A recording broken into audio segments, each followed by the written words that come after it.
Hello, beautiful people. Hello, world. It is Monday. Happy Memorial Day. I am taking a walk to stretch my legs and re-energize. I'm feeling a little sluggish today, and walking usually does that for me.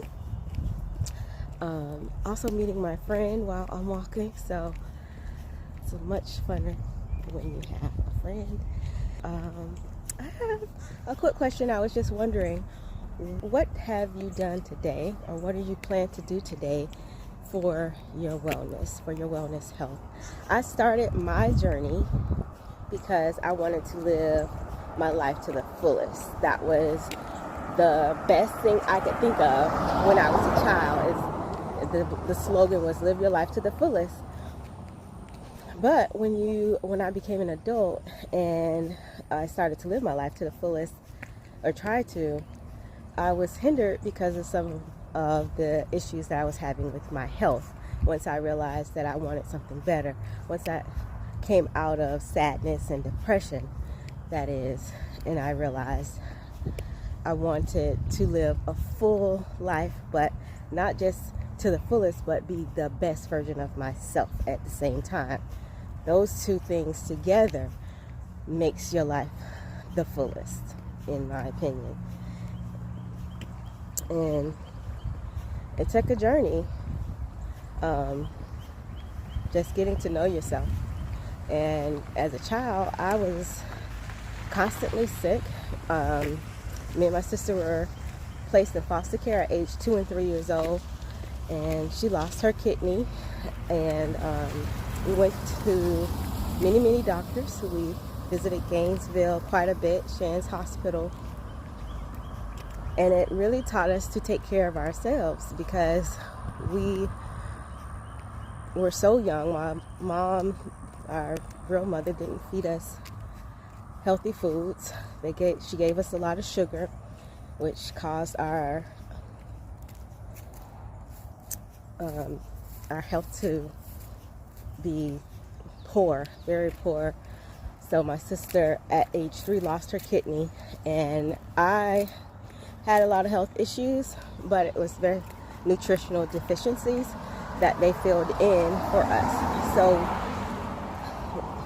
my sister survived her surgery, so I didn't have to give away my kidney. I still have my kidney, but from that experience, I learned how to take care of my health through my diet.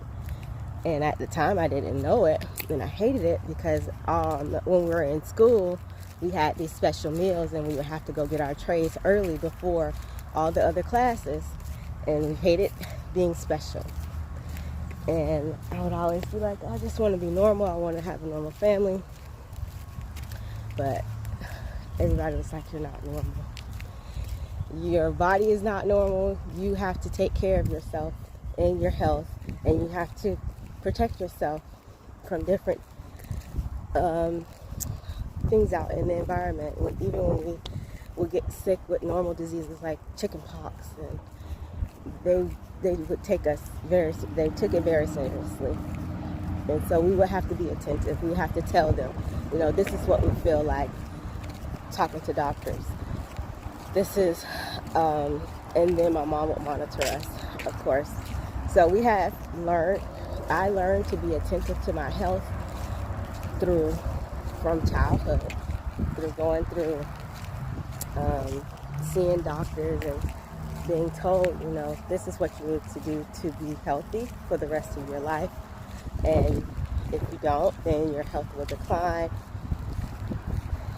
And having those special meals at school really was the eye-opener for me, because all the other kids were walking away with pizza, a burger, and we had a salad or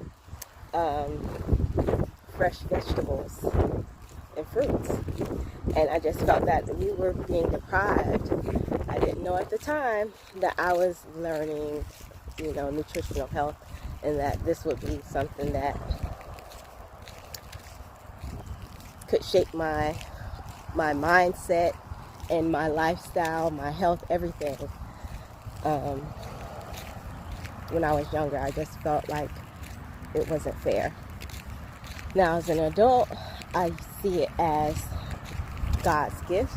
That's a gift that was given to me, along with many other things. I just can't thank God enough for what He has brought me through, all the obstacles I've overcome. I know that if you've been through something similar, like being sick, you know that all you want to be when you're sick is healthy. It's all you want. You want to be able to go outside and play with your friends. You want to hang out and go to parties. So I just wanted to give you that word. Choose yourself. Be the healthiest, best version that you can be. I think that's my friend calling me, and I'll talk to you in a little while. Later. Blessings. Hello, beautiful people. I am back, and I finished my walk, and I'm getting ready for a meeting. It was a great walk. We did about 3 miles, but we got rained on, so my hair is wet. It's all good. I have to dry it. But let's finish our conversation. I kind of stopped prematurely because another thing that shaped my childhood health was watching my uncle, who had a diagnosis of cancer. And he came into our lives about age 8 and 9. He was a very active, happy, jolly uncle. And he would always give us candy and money and walk to church, super energetic and positive. And then he became very sick all of a sudden after a couple years, and we had to take him to the hospital, in the VA, to Veterans Hospital, also in Gainesville, not far from Shands, where we were as children. So again, we were traveling to the hospital, and we realized that this was very serious, and he was diagnosed with prostate cancer.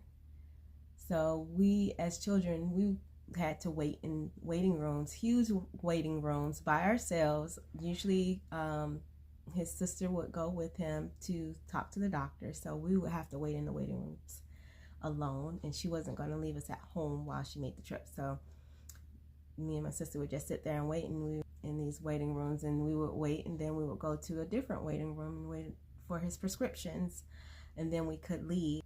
As he progressed, his symptoms progressed, we became his caretakers. We gave him medicine, we fed him, clothed him, changed his diapers. We monitored him, and we would tell our mother, you know, what was going on. If there were some signs, he had a nurse that would come over, a traveling nurse would come, and she would also tell us, you know, what to do as far as taking care of him, checking for bed sores, making sure he's taking his medicine, because he sometimes would spit it out. He didn't want to take the medicine usually towards the end, and he didn't want to eat either towards the end, so he would spit out his food. So we saw a lot of things as children that we didn't need to see, but it was what helped me identify the reason why I want to be as healthy as I can possibly be, because I know what sickness is like. I've seen the outcome. And caring for my uncle at such a young age just taught me that health is a lifelong journey. You have to be very responsible with your health and be very attentive to your body and your body's needs. So that's where a lot of my journey in health began, and why I am the way that I am now. And design your life. You are divinely designed in God's image and in God's purpose. So designing your life from childhood, you can't go back and change what happened in your childhood. What you do is look at it and say, you know, I'm not going to let my childhood hinder my future. It's something I heard. I'm not going to let my childhood hinder my future. I'm going to continue to move forward and be the best person that I know I can be, and put my whole heart into being that, so that I can help others and give back. Even back when I was a child, I knew that I wanted to come back and help others that were in my community, especially in foster care. So I had to be an example. I need to be a role model, so that when they see me, they see a healthy person, and they know that if I can make it through, they can make it through. Point blank, period. If you're still watching, you're a soldier. Thank you so much for continuing to join me and support me along my journey. Wish you nothing but love and peace and blessings, and I will talk to you all again soon. Bye.